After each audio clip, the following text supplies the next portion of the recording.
هر روزی خدا هست ولی روزی دلم نیست. همونجا به یک برنامه خوبی شد که باور کنید 5 ساعت برنامه دوام کرد. ساعت 4 سحر من بالای سرشم خیلی خوب در همون کربودم کسیم خیلی خوب. و من یک دیسکی کاسته خودم از سرودهای استاد خوندگی من ثبت کرد همون مگنیتوفون مونده بودم. روی راست این نمیشه تمام.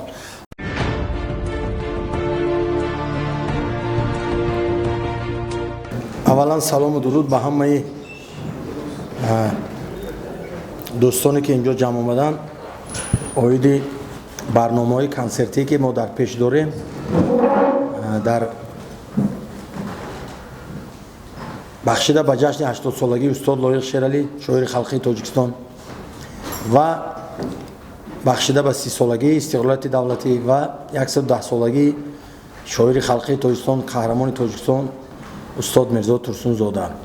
ما البته در شهر ترسونزاده یک برنامه خوبی کنسرتی نشان دادیم با دستگیری و ابتکار حزب خلق دموکراتی تاجیکستان. در اونجا به یک واخوری نشد قریب 1000 کس بودن.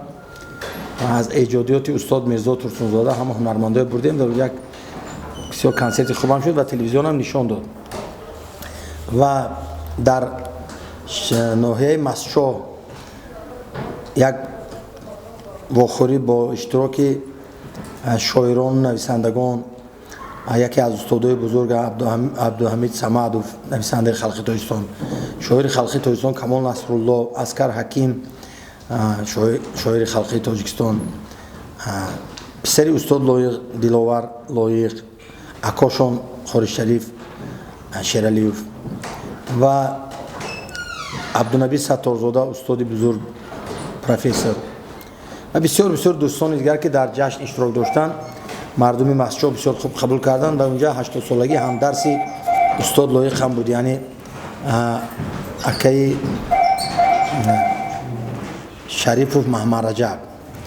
و بعد از مسجد که یک واخوری خوب شد 15 می ما 17 می من آمدم باز در دوشنبه در اتحادیه نویسنده‌های تاجیکستان جشن استاد لایق شیرالی گذرانده شد اشتراک کردیم و 18 می در شهر پنجکین و 20 می در شهر باستانی خوجند. بسیار یک برنامه کنسرتی خوب هم شد و یادی استاد شد و همه شاعرها با رهبری استاد نظام قاسم هم در پنجکین هم در خوجند بسیار برآمدی خوب کردند. صحبت‌های خوب شد. احمد جان رحمتزاد رئیس اتحادیه شاعرای ولایت سوخت، خانم فرزانه بانو شاعره خلقی تاجیکستان، آذرخش شاعر خلقی تاجیکستان، خیراندیش و دیگر شاعرها و نویسنده‌ها اشتراک داشتند. و مقصد همین جشن استاد لایق بسیار من میخواستم که یک سطح بسیار بلند باشد و همین خیلی هم شد. این برای که نسل نورسیم آینده برای وطن دوست باشند، زبان مادریت دوست دارن، ملت دوست دارن، دولت دوست دارن و همین چیزایی که در آدمی که صاحب وطن هست همین چیزا در استاد لایق دیده میشدن. و متاسفانه این وقتا مردم ما همون شهری که در وطن بی وطنان بسیارن، جان در تن انسان وطن است، همین در وطن بی وطنان بسیار شده. یعنی وطن به زندگی میکند لیکن همین وطن دردشه، همین وطن برای پیشروش، برای ادبیات، برای هنر، برای صنعت، برای یک کاری خوب کردن طرفدار نیستن یا که دوریگی میکنن، دوخیلگی میکنن. همین چیزا من با معقول نیست راستی گپ بگم. خیلی زندگی هم خیلی چیزی که میگوید که به امر آن سلطان حق برگ نافتد از درخت. خیلی همین خداوند کریم چی که داده باشه رزق ما نصیب ما همون یافته میخوریم، کار میکنیم، مهنت میکنیم، از روی مهنت ما زندگی میکنیم. و بسیار میخواستم که به ملت، به شاعرها، به نویسنده ها، به عالما، به معلم ها، به دکترا توجه مردم بسیارتر شود، چون که اینها در همین با سرگذشتی که اثری ما گذشت در همین کسری پاندمی که 2019 در تمام جهان پهن شد، همه مردم یک بار دیگه هشدار کرد که مردم همین دکتر آدمای دکترای هستند که اینا جانشون برای خلق بخشیدگی هستند و من همین دکترای در همین طایفه دکترای بسیار قدر میکنم و بسیار دوست میدارم. افسوس که یک دو رفیق بسیار نزدیک داشتم دکترا بودن، خدا رحمت کند، اکای مولا رسول بودن، غفور اورولوژی بقوت بودن امانوف شادی نادرش یک دختری خیلی خیروگی بقوت بودن از عالم رفتن و چند دخترای دیگر از عالم گذشتن در این کسلی های پاندمی. چند همشیرهای تیپ، کارمندای تیپ، صد افسوس. و همین زندگی اکنون حاضر من همین سرگذشتهایی که اثر ما گذشته شده است در مملکت‌های مختلف دنیا، زد و خوردهای بین مردم، جنگ بین دولت‌های کشاکشایی که من همسایه ما در 42 سال افغانستان همسایه ما تنج نیست، آرام نیست. همین چیزا ما باید ببینیم، همین خلاصه بریم که ما در یک دولت آسوده تنج اون به سر برده ایستادیم. خیر در یک اون دولتی دنیا نیست که کمبودی نباشد. خیر چیزی که باشد به وقت ساعتش کردی برطرف میشد. کار برای مردم، کار برای خلق، زندگی مردم پیش میرد. چقدر نسبت سال 95 سال 2000 2010 2015 امروز زندگی ما چقدر پیش رفت و از همین افتخار کرده باز شعرهای نو، آهنگهای نو ایجاد کرده من برای مردم تاجیکستان، برای تاجیک زبانهای دنیا آماده هستم که همیشه سرودهای نو خوانم، چیزهای تازه خوانم. و حالا که اما میگن که جوانی رفت، مال جوانی ما رفته ایستاده است، ولی در وقت غرور جوانی، وقتی کار حالی حاضر حالی میتونیم یک 10 سال دیگه حالی خدا خواهد بود زنده باشیم اگر برای مردم خدمت کردن. و همین کنسرت 3 ایون برای اون باز گذاشته شد تاریخش که از 20 می به 3 ایون گذروندیم که در شهر خوجند که شد برنامه چهاربین دولتی، یعنی همه اشتراک کردن، شاعران، نویسنده رفتن از اینجا. من مجبور بودم که من همین کنسرت ما از 20 به 3 ایون گذرونم. البته 2 ایون روز تولدم خدا اگر خواهد صد روز من است. ها 3 ایون بموندیم. همینا یک شروع کرده مردم با شعرهای استاد لایق از اول خیلی خوانده بودم، چند شعرهای نغزه گلچین کرده من میخوام برای مردم پیشکش نمایم. و همین کنسرت روز 28 در شهر بختر میشد، 27 در کولا بود. ما کمتر کولا آخی پرتفتیم برای اون که همون کمتر همون سیل هایی که آمد و مردم حالی خود را آسوده نیستن، همون تنجی شود، خوب شوند، همه کارو یک شوند، خلق یک تابی چاق کتی بعد بیاد برنامه تماشا کند. آماده هستیم که اونجا گذارونیم. 28 در بختر، شهر بختر و 7 و 8 ایون در شهر خوجند. و بعدش نصیب باشد البته در درواز، البته در ونج، البته در خاروق، در بدخشان، در همین گوشه ها ما یک برنامه گذاری کرده، مردم رفته روبرو دیده، صحبت کرده، تابش چاق کردن به خدا خواهد امیدوار هستیم. دیگر های سرودهای نو استاد لایق در همه جاده شعر گفتن. نیست یگان مثال خواهیشه که ما بگیم که درباره معلم نگفته باشند، درباره وطن نگفته باشند، درباره زبان، درباره فرهنگ، درباره تاریخ، درباره مدرنامه استاد لایق از هم مدرنامه بهترین است. شعرهای استاد لایق همش برای درد امروز میخورد و همین جوانای ما اینترنت بسیار میبینن، یوتیوب بسیار میبینن و این هم شاید در کار امسال زمان همین طلب میکند. یکین از ادبیات، از کلاسیکا، از چیزهای بزرگی که بابای ما برای ما نوشتند، امروز جوانای ما متاسفانه از همین چیزا دور شدند. و ما گفتیم همینا با سرود ما به دل جوانا داخل کنیم. وطن دوستی، زبان مادری چقدر قدر کردن، پدر و مادر چقدر دوست داشتن، در عشق صادق بودن، خیلی بسیار چیزایی که هست که همه این چیزا برای زندگی در کار است.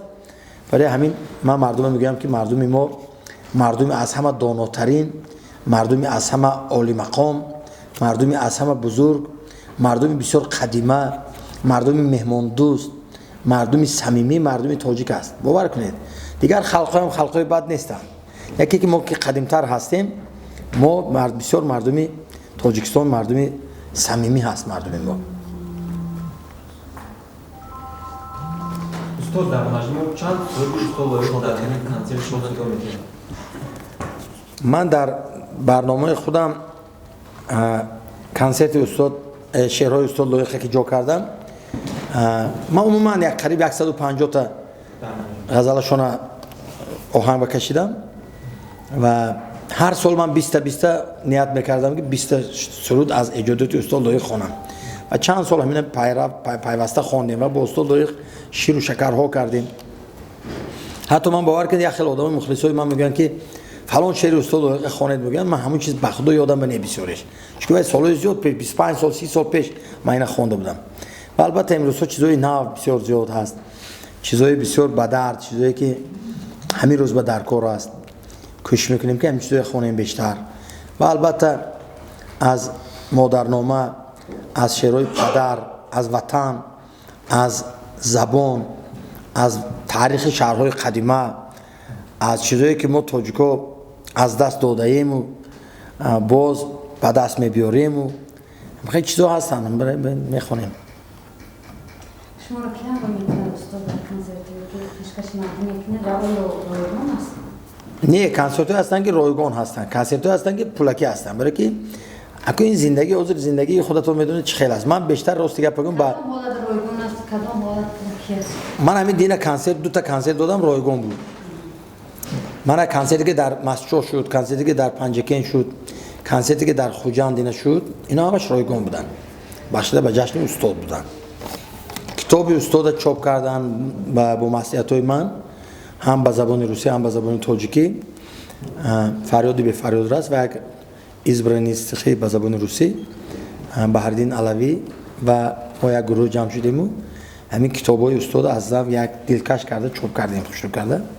متاسفانه من در خانه گرفتم بودم از وی سروسی مگه نگرفتم که نشان میدادم و باز نیاز دارم که یک روز باور کنید به خدا همین دیوانی همین غزلات استاد گرفتم و گفتم که من یک کتاب چاپ میکنم 80 غزل لایق. گفتم و از همین آخرش از مندرجه همون و شعرهای من نقطه ماندم. هر یک شعری که میخواهم که همون چاپ کنم، همون شعری که من دوست می‌دارم، خیلی زیاد دوست دارم، همه شعرشون من دوست دارم. چیزی که من جدا کردم 1 2 3 4 5 توشکه ماندم، همین آخرونش نخوندم، من توشکه ماندم با حساب کردم که چند تا شد. با خدا اگر به نام خدا قسم حساب میکنم 80 تا. خیلی که خودم خیلی توری کرد، من خودم به خدا حیران شدم و برای خودم با اشکم ریختم که من همین بزرگی استاد است. این که دل نیت من چه خیلی میگن که از غزل‌های حافظ چی میکنید که همون فال میبینن کتاب حافظه بسم الله گفت اگر شاید اگر یک تاریخنامه زندگی شما اونجا در همون شعر استاد خواجه حافظ شیرازی هست. همین چیزام در همین استاد داره. وقتی که 80 تا غزل من نمیدونستم چند تا گفتم همین 80 تا شود گفت وای کردم دلکشم همه جا جدا کردم، بعد حساب کردم رسو 80 تا یگان تا نکم نزیاد. یعنی از دل راستی ما با استاد، من با استاد پسرخوان بودم، پسر کلانی بودم، سالهای زیاد همکاری کردیم، سالهای زیاد ایجاد کردیم. همون شب استاد شعر میگفتن، همون سر ما آهنگ میبستم، همون شب شعر میگفتن، همون شب آهنگ میبستم. همین قدر زور بود و یک خیلی وقتایی میشد که من شعر آهنگ میبستم، استاد میگفتن قبول نیست، قبول نمیکردم و بعد نشد. بسیار همین سخت میگفتن، خیلی یک ملایم کرده بچه میخواد نقض میشد این آهنگو بود دیگر تر کنی، اگر نستر میگه گپو نبودن کس روی راست این نمیشه میگفتن تمام. اون کس به خیلی وای نبود، خیلی دروغ گفتن و یا که دیپلماتی پادخود این خیلی گپو گفته گپ نبود کس میگه امیر نه تمام هم خیلی آدم بودن. بعد همین شعر جوانی رفته یه وقت آهنگ بستم، استاد گفتن که شلگر میشه، گفتن همه اینا میخوند ولی میبینی گفتن که شون شد تو دیگر به پیشوازم دمی در نمی برای مادر واقعا تمام تاجیکستان ناز قبول کرده بود. همون سالها به درد دل کسی است که دلبر نداشته است، به دولت اون کسی است که مادر نداشته است. همین هم بسیار خوب قبول شد. بعد دیگه همین چیزای چی خبر چی جنگ و دعوا تو نپرسو من نگویم و امروز اگر آن تب آن سوز دلم نیست یا که دریا دلی و ساحل دریا غنیمت است یا که از کوه سنگی چون فتد 100 سنگ را بیجا کند، سینا رسید بر سرم دردم دوا نشد، یا که چند آنی از نصیب این جهانم مانده است، یک نگاهی واپسین بر آسمانم مانده است، یا که چند شعرهای دیگری هستند که برای مردم برای خلق بسیار پسند هستند و من زیاد میخونم اون شعرهای. و البته من با شاعرای امروز معاصر ما من همکاری دارم. با استاد گلنظر خدا رحمت کنه همکاری زیاد داشتیم، با استاد کمال نصرالله، با نظر غایب، با زرخش، با فرزانه، با نظام قاسم و با دیگر شاعرای امروز ما من البته همکاری دارم. لیکن اکراستی همین شعرهای استاد لایق حاضرم. حالا چیزایی هست که قریب من برای خودم در نظر خودم 100 تا غزلی هست که من همونا باید که با آهنگ گیرم و خدا خواهد خوانم. و کتاب آفتاب باران وقتی که دمن توفه میکردن نوشتن که دادرکم افضل شو خدمت یاران بکن، من آفتاب باران کردم تو سرود باران بکن. و همین کتاب سرود بارانی منم چاپ شده بود. یک 8 سال 10 سال پیش و قسمت دوم کتاب سرودباران حاضر آماده کرده استادم. اونجا شعرهای استاد لایق آهنگ بستگی هستم، اونا با نوتا گرفتیم، یعنی نوتا کردی. یک قسمتش نوتا میشه، شعرها با نوتا، یعنی برای آینده مکتب‌های موسیقی کنسرواتوار ملی هم جوابه همونا میتیم تیار کرده. و با اونجا سرگذشت‌ها، صحبت‌ها، هم بخوری‌ها، در کجاها بودیم، چی سرگذشت‌ها گذروندیم. و راستیگه با استاد لایق یادداشت بسیار دارم من، چون که ما قریب 30 سال ما شب روز همراهشون بودیم، در خدمتشون بودیم همچون یک فرزند و نازاشون هم برداشتیم و حاضر که آرزو میکنیم که کنی همون نازایی کنی همون استاد همون آیاشون ما همون قدرشون دانیم با خدمتشون زیادتر کنیم و با اون کس یک اگر اون کس زنده بودن امروز چقدر چیزایی می نویسن که و فکرم که یک عالم دیگر میشود. البته متاسفانه در 59 سالگی روز 59 سالگیشون شب 19 من خونهشون اومدم، گفتم در کجا قید میکنیم؟ گفتن که در باغ کمسمال را گفتن همونجا جا کنیم. من گفتم استاد دیگر جا نه همونجا را گفتن. خب بعد باغ کمسمال اومدم، گوسفندویا کشتیم، تشکیلی کردیم، دسترخوان کردیم برای 40 نفر جا کردم و رفتم مشکل استاد گرفته اومدم. همه شاعرایی که خانه رفتن اونجا یک آدم موندیم که همه این طرف رسوند. های استاد قناعت خدا رحمت کند، اکو عبدالحمید صمد و خالمراد شریف خدا رحمتی خیر دیگر اومدن گرفتن مهمانو. بعد بسیار یک صحبت خوب شد، صمیمی شد. بعد من سرودهای خیر نو اونجا سرودهای نو چند تا خوندم، از کلاسیکا خوندم. بعد وقتی خیستن همه آمین کردیم، استاد ساربان آش پختن با یک سیراجکه گفتگی برادرم اون کس ششلیکای همین سمرخندی پختن و دسترخوان خلاصه خوب بود. وقتی خیستن بعد استاد گفتن که 60 سالگی من اون طرفی راه به بشد گفتن و ما همه گمان کردیم که اون طرفی راه یعنی کجا باشد. بعد گفتن من گفتم استادیوم فرونزه بمی 500 دیگه آش میمونیم. خب 500 دیگه آش که میمونیم یعنی استادیوم فرونزه میشد. شوخی کردن نه 500 اش بسیار میشه، 60 دیگه آش میمونیم بس بودگستان. ها بس یکی اون طرف به بشد گفتن. اون کس در نظر داشتن لوچوبا خبرستانه رو برای کانسوموس که حاضره راست هم خبرستان لوچوب. بعد گفتن که بر 60 رسیدم و زی 60 افتادم، از قله مقصود به پس افتادم، آرزوی رمیده تپیشا بودم، با پای خود آمدم به دست افتادم. و همین شعر همون دو وضاحتا هم وقتی گفتن من هم در کلمه موندم چیز. و صد افسوس که همین کار شد. وقتی مردنشون روزی همون یعنی اینسول شدن، هم روز ما ورزاب باید میرفتیم، سحری ورزاب رفتیم. استاد ماشین خودشون ولگی نو گرفته بودیم گاز 102. بعد من یک دیسکی کاسته خودم از سرودهای استاد خوندگی من ثبت کردم، همون مانیتوفون مونده بودم. اومدم ورزاب همون جایی که هست یک حوض هست تو دسترخوان کردگی بودیم. با اون کسی که گوشت گوسفند نمیخوردم اونجا سرکه کشتیم یک گوزیچه های دسترخوان کرده بودیم. بعد اومدن هم ماشین نو کردی با گفتن که بچه بسیار سرودهای ناز وای کردی گفتن جدا کرده موندی، من راحت کرده اومدم. بعد در اومدن شیشتن نه خورا خوردن نه نوشیدن، یگون چی نیست، تبشون خیره. بعد ساعتوی 2:30 بود گفتن یک آبازی کنیم. بعد آبازی کردیم هر دو، من با و سچاق آورده گفتشون آویزون کردم خبر کردیم. بعد ماشین شوشتم من با یک تازه کردم. ساعتوی 3:30 میرم یک بخوری دارم گفتن خیستن. لیکن تو من گفتن ساعت 6 یا بچه‌م گفتن ساعت 6 تو من یا خوب شد گفتم. بعد گوسیل کردم. پسری اکشری جورای و اکای دلاور همراه ما بودن. بود دیگه دوستامو بودن. اکای شریف بیک و دیگر بچه‌ها بودن. ستار فاضل و دایره‌چی بودن، دایره دست من هممون. و همه حیران شد. من به سوال دادم که چی استاد لایق چی نخوردن و بی‌تاب بودن. من گفتم منم راستیگه من نفهمیدم. بعد من یا گفتگیشون در یادم موند. از اونجا خستیم ساعت 4:30 خانه اکشریف جورای فهمیدیم. خیر 20 ایون تو پختگی شاهدود یک کاسگی شاهدود آوردن بالاش شکر ریخته. همون خورزاده بودیم در همون شهرنشین به تلفن موندگی چشمم تلفن به غلطی گرفتم و خونه زنگ زدم که اولیم بود که تستر بانی سر بید که استاد لایق وزبین. من گفتم چی اواری شده باشن چی که نمیدونم تستر روید بود. همین خیلی دست بکن و پاکان خسته دویدیم رفتیم.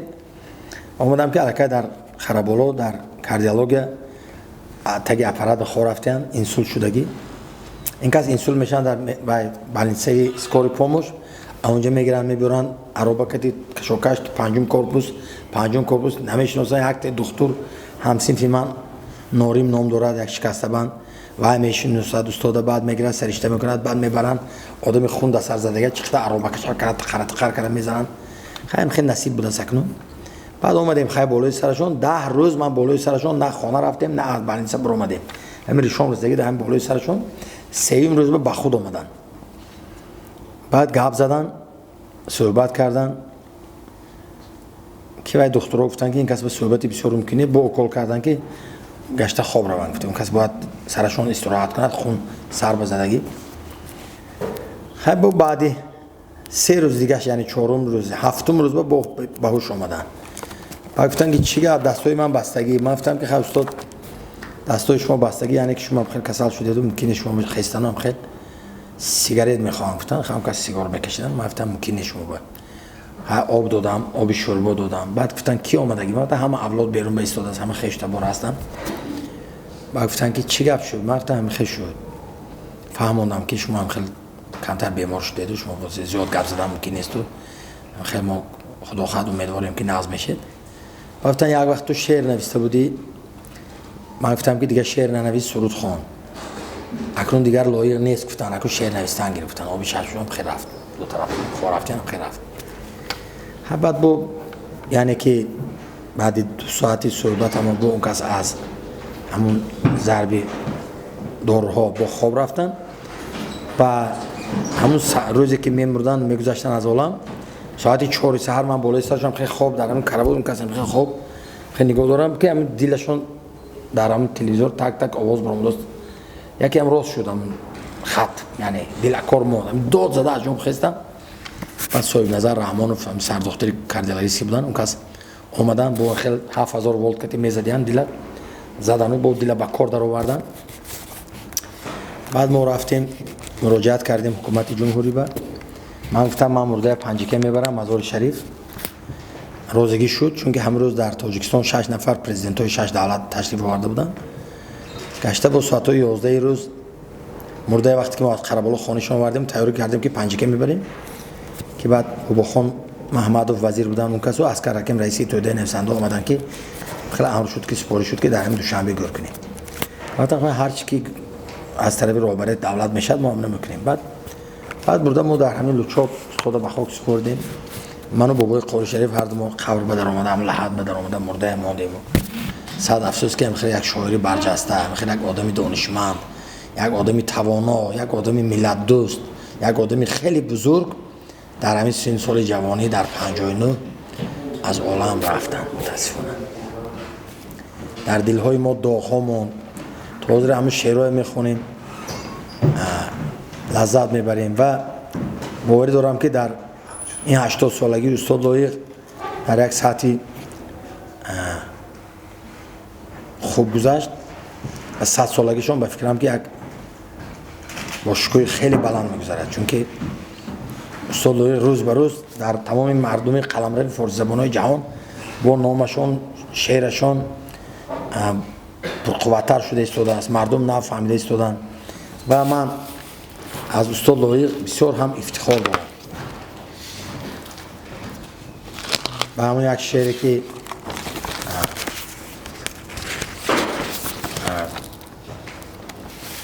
دنیا بنوبت است از من خبر بگیر هر لحظه قیمت است از من خبر بگیر دیدار تو مرا بالو پری شود چشم تو دولت است از من خبر بگیر فردا که هست و نیست از ما نهان بود هر دم امانت است از من خبر بگیر در باغ زندگی هر روز گل کجاست فصل محبت است از من خبر بگیر در بند دست من ساعت دیلک زند کوتاه فرصت است از من خبر بگیر این پندی کهنه را تکرار میکنم آدم غنیمت است از من خبر بگیر و امروز بسیار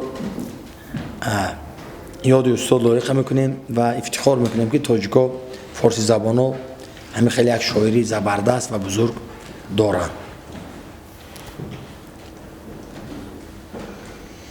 خب استاد چنانکه که در صحبت‌های قبلیتون گفته بودید شما با شعرهای استاد روی الوه ها میکردید این باعث بحث ها نمیشد بین شما؟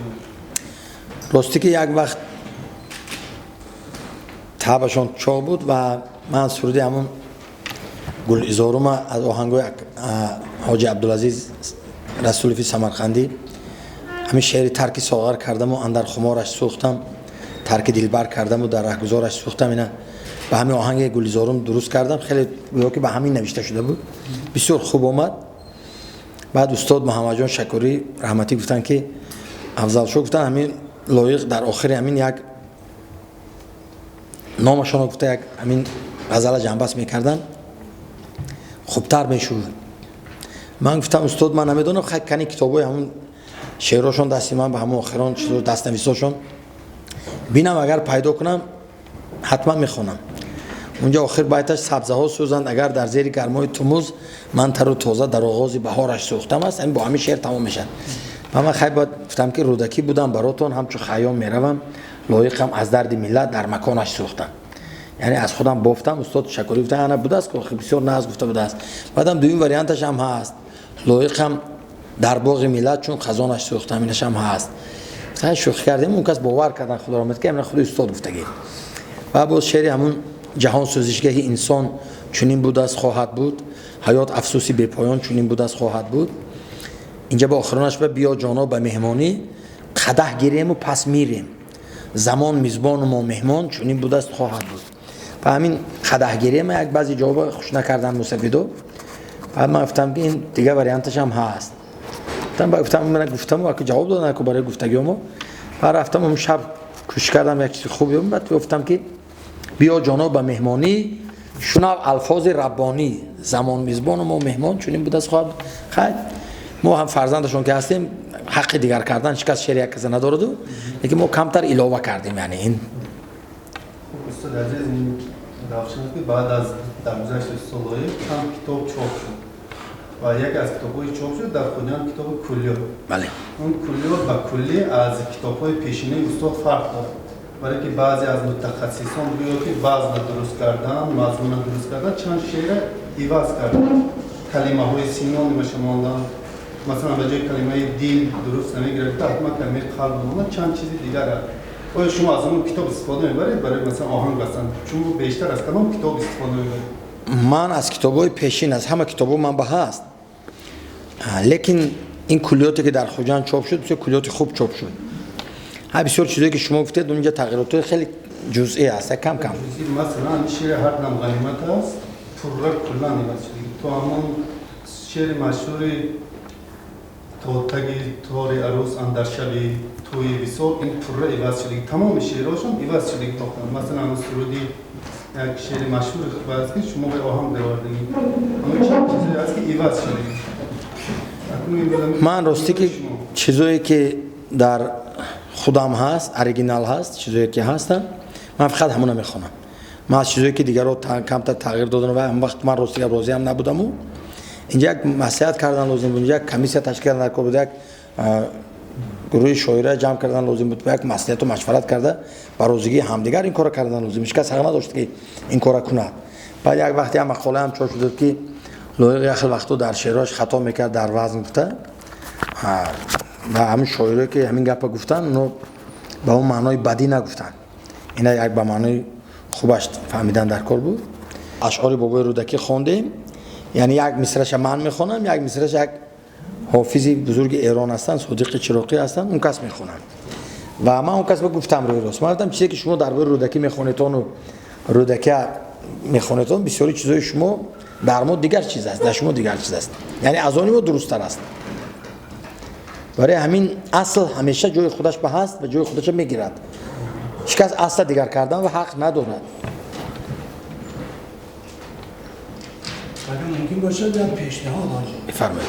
همین کنسرت های در تمام موضع های مثلا تاجیکستان نگذرانه اگر امکانیت میبود در مرزی تاجیکستان و قرقیزستان اسفرق رو میگذرانده بسیار کاری ثواب میشه. ما این علاقه در پلان گرفتیم اکا جان.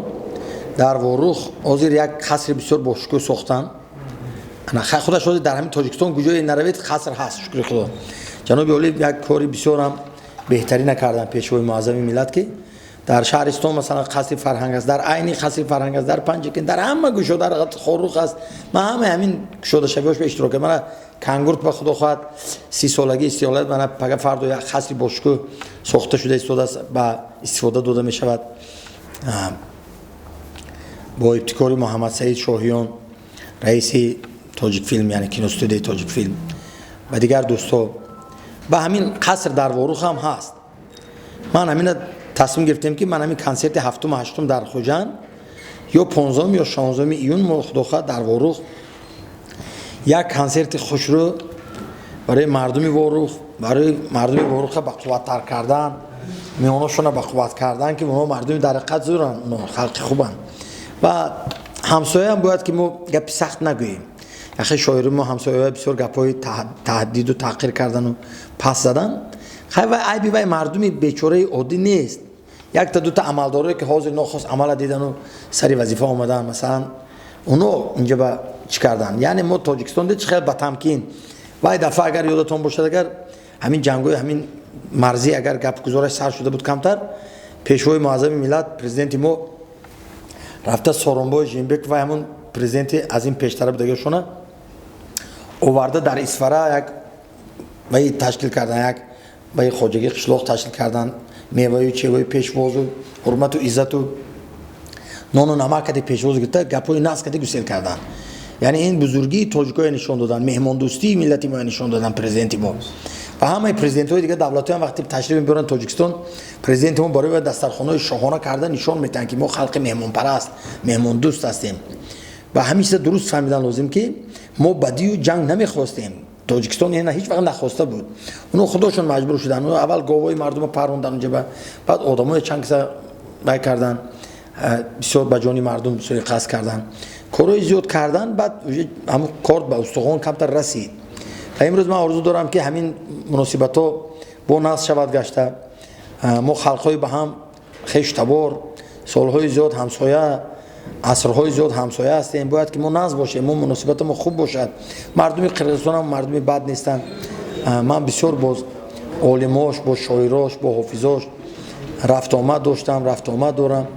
تا حاضر ما احترام داریم و یاکتی و من آرزو میکنم که خدا جان همین مناسبت های دوستی برادری ما با همه مردم همسایه ما پیش از همه خوب باشد. من در این 27 سال روابط بین تاجیکستان و ازبکستان محکم بودنش چقدر مردم ها از دو طرف زیغ بودن، همه یک درد داشتن، یک علم داشتن. من خیش تبارش میمرد، مثلا من خودم خیش تبارم سمرقند به دنیا گذاشتن رفتن نتوانستم. چقدر در همین تاجیکستان استاده غم خوردیم یا در اینجا میشد اون گپ اونو از اونجا غم میخوردن و دو تا راهبر دو دولت به هم دست دادن، راههای کشودن، سرحدهای کشودن. چخیل بینید میلیون ها آدم عشق ریخته آغوش کشودن به هم دیگر و ما رفتیم در سمرقند ماشین من یک 10,000 که از افضل شفت نام من گفت قرصه زد خودم سرم به آسمان ها رسید که اینقدر مردم ما یاد کرده بودیم گفتن. برای همین ما با همه همسایه هم ما نغزیم. ما هیچ وقت مردم ما همون استاد ترسونزاده به واسطه میگن که دوست آید گرم در آغوش گیر رسم خوبی تاجیکان را گم مکن.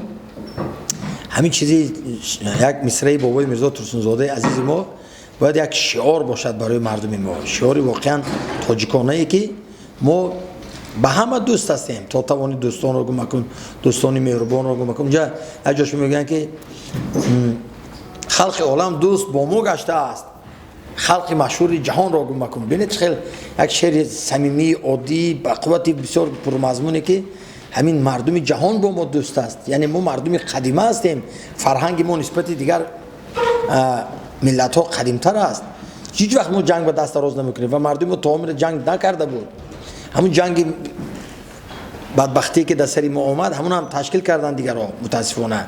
من همسایه ما ببینید 42 سال باز در افغانستان مردم به هم نمی بیاد. یک شعر است میگه که آن کودک افغان که بزادند دمی جنگ پیرانه سوی صلح کشیده است عصا و بیچاره ها اونجا 42 سال شد جنگ رفته ایستاده است و ما شکر کردن ما در کار که همین روز در وطن ما تنجی امانی من از 30 سال باز استقلال داریم، دولت ساختیم، آباد شدیم. این سر کرده از تونل ها، از راه ها، از گیسا، از مکتب ها، بیمارستان ها، باغ ها، آدم ها، کادرهای دولتی، کارمندای شاعر، نویسنده، عالم و معلم و همه ما امروز ملت ما سال خودش با قومتش راست کرد. امروز الهی همین قومت راست ملت ما همیشه راست باشد و همسایه‌های ما همیشه با ما خوش باشند، تبار باشند، نزدیک باشند، دوست باشند. در این دنیا از دوستی زیادتر چیز دیگه نیست به فکرم. آدمان از دوستی یابند بخت.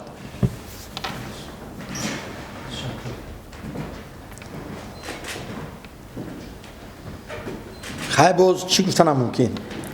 در مورد چند کنسرت شما پیشنهاد می‌کنید؟ خریب یک 8-10 کنسرت میشد همین شب و سحر بده. بعدش با شدن میگرد. من با نیت دارم که در دولت روسیه با هم زبانای و خشتبارامو رفته با مردمی که در اونجا امروزها با تقدیر و تقاضای زمانه کار و فعالیت دارن رفته اونها یک خرسند کردن ما در کار نصیب باشد. اونها هم بسیار پزمان شدگی هستند. بعد نیت دارم که باز با دیگر دولت ها مثلا افغانستان اگر یک کمک تنجی امانی شود و راه ها باید شود این کسلی ها نیست شود راه ها کشاده شود ما با اون مردم هم وعده کرده بودیم که میریم گفته. چندین دوستای ما از اونجا دوی ما زنگ میزنن پرسان میشن جگه هر کجا که صنعت طلب میکنن خواهش دارن گوش کردن میخوان. امروز وظیفه مقدسی ما رفته همین صنعت تاجیک در همه جا معرفی کرده و نشان دادن است. ما آرزو دارم که در ازبکستانی برادری رفته در شهرهای تاشکند، شهر سمرقند، بخارا، در فرغانه، در کاسانسای، در رشتان، در چوست، در من این طرف سری آسیا، ترمز، بایسون، سیراب، پنجاب، اینجا دربند، دهقان‌آباد، اینجا بخاطر همزبانای ما بسیارن که همین امنیا رفته خیلی خرسند کنیم. من چقدر هنرمندای ازبکستان ما هر سال قبول میکنیم. هر سال 2 بار 3 بار میبیان. شیرالی جوریف حاضر کمتر بیمار هستن، خدا صحت سلامت باشن، ناز شوند الهی پروردگار. می اومدن ارتق اوتجان خدا رحمت کنند. خیلی غلام جان خوب به نزدیک اومدن رفتن. یلدوز عثمانو رو میبیاد، فراز زاکی رو میبیان. امین خودی آزادبek نظربek و وزیر فرهنگ امروزه ازبکستان خیلی یک آوازخوانی مشهور و محبوب که مردم ما دوست می‌دارن. آقابek صابیروف اومدگی بودن. و البته ما هم اونا میبیان ما میریم و یا میرن ما هم خیلی یک رفت آمد شدنش در کار و فرهنگ تاجیکستان و صنعت تاجیک باید که همین روز هم قدمی کارهای کرده ایستاده پیشوای ملت باشد. متاسفانه فرهنگ قریب که هم قدم نیست گویم میشه، چون که هر یک ژانر صنعت رای خودش کشیده ایستاده است. یک سرجمی به هنرمندان نیست. هنرمندان یک جای همیشه هم فکر باید باشن.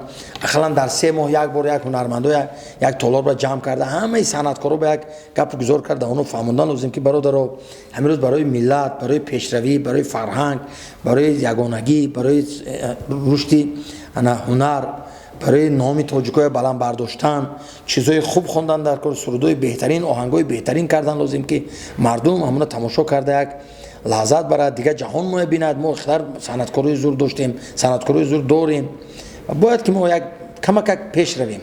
حاضر من همین میخواهم که با وزارت فرهنگ جمهوری تاجیکستان در یک ملاقات مخصوص قید کرده دیده گذاشتن هم در کار گفتن هم در کار که باید که ما کم ترک صنعتکارایی که بسیار پریشان هستند، صنعتکارا بسیارشون در کارخانه دولتی کار نمیکنن، هم میرن توی میرن ریگان رستوران به حافظی میکنن تمام. اونا باید سرجم باشن، اونا بیاد بیاریم یک دردش پرسیم برای چی تو برای دولت کار نمیکنی، برای چی تو امروز نمیخوای که یک صنعت تاجیک پیش رود. تو باید برادر کار کنی، باید ملت به خدمت کنی.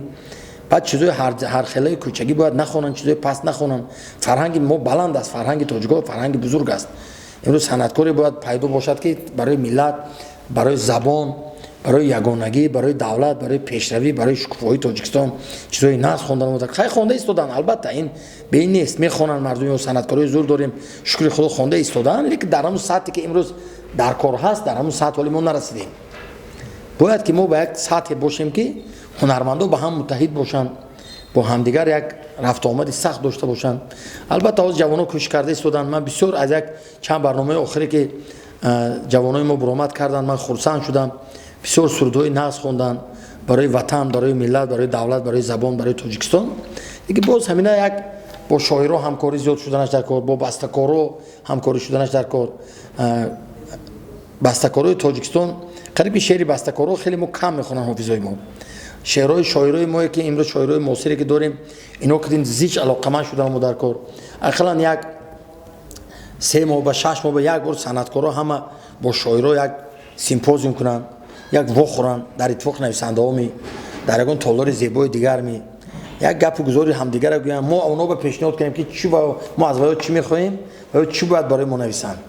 امروز سازی برای من مثلا همین قهرمانی که مردم در گیسی روغن کرده شده است، اونجا 22000 کارگر کار میکنند. یک چیزی با قوت ساختن لازم که همین درباره گیس روغن باید باشه، چون گیس روغن اگر پورا به استفاده داده شود این تمام من این منطقه همه دولت‌های همسایه ما از برق تامین میشن. این یک مهنت بزرگی خلق تاجیکستان و رهبر دولت ما هست. و من باز بسیار چیزای دیگه از کلاسیکا این وقتا ما کم میخونیم. شعر خودم آهنگ خودم زیاد شدگی است. باید که شعر خودم آهنگ خودم نیست. باید شاعرای مشهور داریم، شاعرها که همکاری کنن، البته از شاعر چیزی با قوت گیرن. شاعر چیزی خوب گفته است، دیگه واش هم تو روی کاغذ و مانده است. یعنی چیزی شاعر گفتگی ماندگی و چیزی کوچگی میخونن حافظای جوان. جوانای باید کم کم حافظای کلانسال تربیت کنن. امروز استاد جورابک مرادوف، استاد دولتمند خالوف، استاد سیدقل بلالوف، استاد اسماعیل نظریوف، انا مستانه ارگش و مرادبک نصرالدینوف، جورابک نبیوف، بسیار حافظایی داریم که اینا علاقه به سطح استادی رسیدن. یعنی سن و سالشون قریب 80 برفته است، از 65 70 بالا هستن. اینا وقت استفاده بردن حاضر هست که اینا ما باید که استفاده بریم، کتیاشون همکاری کنیم و جوانای باید در همین راه تربیت کنیم. بازی من همین خیلی حافظه که همه جای تاجیکستان با معقول باشد و قبول باشد و همه و اعتراف کنن و دوست دارن. من خیلی حافظه در عین حال کم میبینم دیگه. کیا گفته میتوانیم که مثلا همه و دوست دارن؟ یعنی همون چیزی برای مردمی همه جا معقوله شاید نخونده است یا عالمی خوند آینده به. برای من بسیار از صنعت، از فرهنگ، از علم امیدهای زیاد دارم که خدا اگر خواهد باید که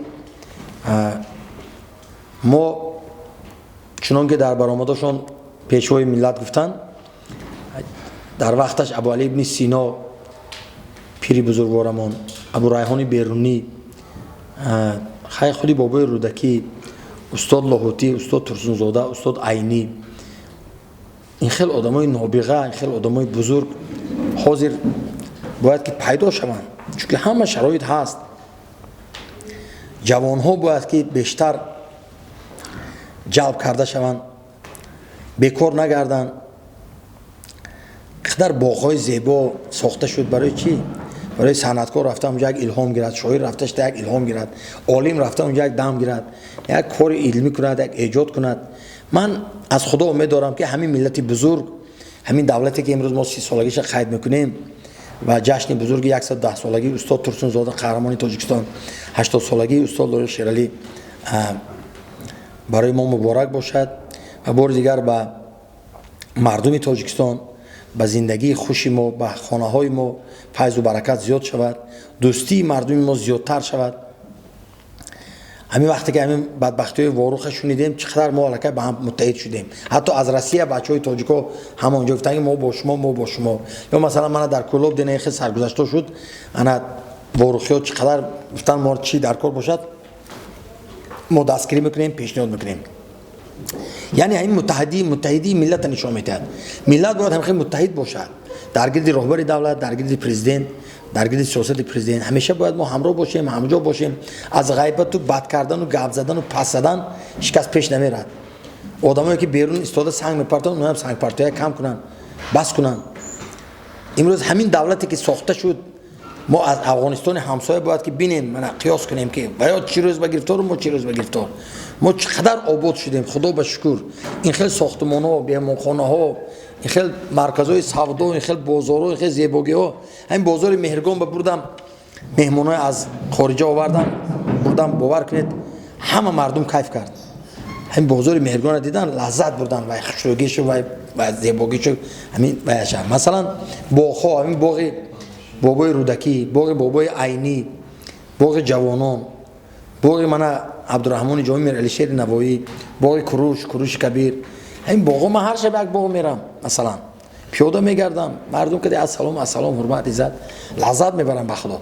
حاضر من افتخار میکنم که دوشنبه خدر زیبا شد، تاجیکستان خدر پیش رفت و همیشه ما برای پیشروی وطنمون، برای آبادی ملتمون کوشش کنیم سهمگذار باشیم. من روزگی برای همین فقط کوشش میکنم. تمام غمی من غمی همین دردی ملتی من پیش رود، باز از این زیادتر پیشتر رود و همین روزه شکر دولتی ما فقط شکر میکنم که ما پیش رفتیم، آنچه پیش رفتیم نسبت دیگران آباد شدیم. خدا خواهد با پیش میرم، همه چی در همین یک مشت شویم، اگر پیش میریم آباد میشیم و به مادرها، به جوانها، به دخترها، به فرزندها خد میگم سلامت باشن، خونن دونن، پیش روان، آباد باشن. و همه شما برای امروزه تشریفتون تشکر. بفرمایید. در مسئله یورابیدینی که منیژه برآمد کرد و در مورد متحدی ملت که منیژه یعنی یک سندگاری که تمام ملت منتقد کرد، نظر شما چی است؟ چرا منیژه از مقام سوم یک بار به مقام نهم رفت؟ منیژه بسیار برآمد خوب کرد. منیژه بسیار صنعتکار خوب، بسیار افتخار ما، لیکن همون ناتوانبینایی که در همونجا ایستادن، یعنی بیگانه آمده روسیه معرفی کرد، گفته چندین کسا همین خواستن که پس زنن. من باز چقدر من همین دخترک هنرش کتی نام ما برداشت، تاجیکستان گفته معرفی کرد، بیرق تاجیکستان برداشت. این آبروی ما است. البته من باور کنم از همون دختر از سرداش از هم برآمداش شاد شدم، افتخار کردم. هر یک پهلوان تاجیک برنده بیرق تاجیکستان میبردارد، هر یک هنرمند برآمد میکند، این یک باعث افتخار است. الهی منیژه برای تیت کاراش و آبروی ما هست. من بسیار از وای دخترچه خرسند شدم. همین خیلی نو بسیار شوان، یعنی ملت ما در همه جا معرفی کنن این ملت ملتی بزرگ است. با خدای خیلی ملتی بزرگ در روی جهان میگه ما یگانه باشیم، بعد ما دیگران باشن. یک سوال دیگر، همین شما همچون هنر پیشه خلقی تاجیکستان و البته در چندین شورابینای مهم سطح جمهوریتی و بین‌المللی اشتراک کردید. همین برگزاری جشن 80 سالگی استاد لایق گرچه قرار مخصوص حکومت نبود ولی برگزار شد، چگونه ارزیابی؟ راستی که در اتفاق نویسنده ها بسیار خوب خیط شد. عالما شاعرای محبوبی ما برآمده درباره شعرهای استاد لایق گپ زدند. مثلا سر کرده از استاد عبدالنبی ستارزاده، محمد غایب، عطا میرخواجه، کمال نصرالله، استاد ساربان، دیگرها بسیار صحبت‌های خوب کردند اونجا درباره یاد شعر استاد لایق، بزرگی شعر لایق و در پنجکین بسیار باشکوه قید کرده شد. راستی گپ بگم اما هیکل استاد لایق که در قصر لایق در نزد قصر لایق رفته پیشوای معظم ملت 2 سال قبل از این کشاده بودن، همونجا به یک برنامه خوبی شد که باور کنید 5 ساعت برنامه دوام کرد. مردم همین گوش و روش تماشا کردن، عجایب شد. در خوجند باستانی نیز با اشتراک رئیس ولایت سوخت و با اشتراک همه استادایی که اینجا رفته بودن از دوشنبه یک برنامه زیباترین شد، خوب شد و در مزار شریف در زادگاه استاد لایق بسیار عجایب تشکیل کردن. هم ویستافکا تشکیل کردن، دستوزی‌های موندن، دخترکا شعر خوندن، کودکا شعر خوندن. یک عجایب یک واخوری شد که یادمان بود واقعا اکجان و من از خدا امید دارم که بار آینده به خوب میشد.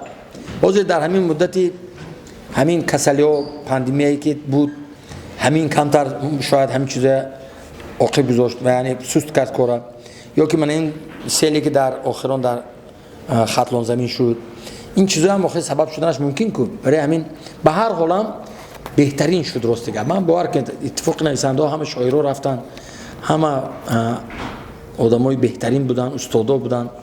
البته استاد لایق خودشون راست دیگه همه آدمی زمینی که بودن هم بسیار خوب شد که همین زمینی عادی خاکسارانه گذشت.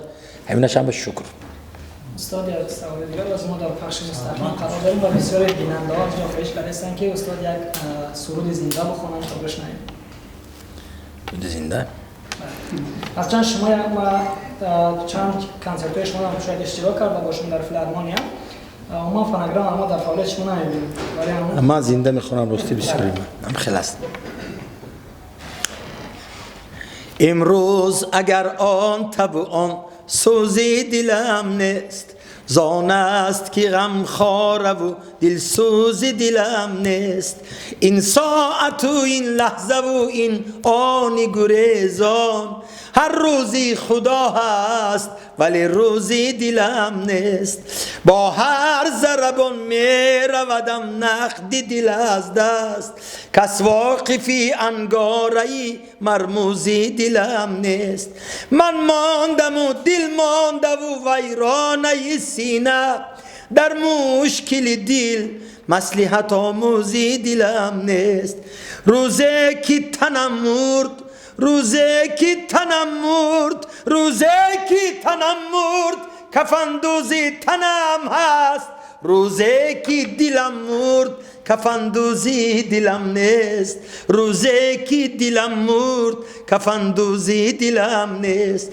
این ساعت و این لحظه و این آنی گریزان، هر روزی خدا هست ولی روزی دلم نیست. هر روزی خدا هست ولی روزی دلم هست که با شما سلام علیکم.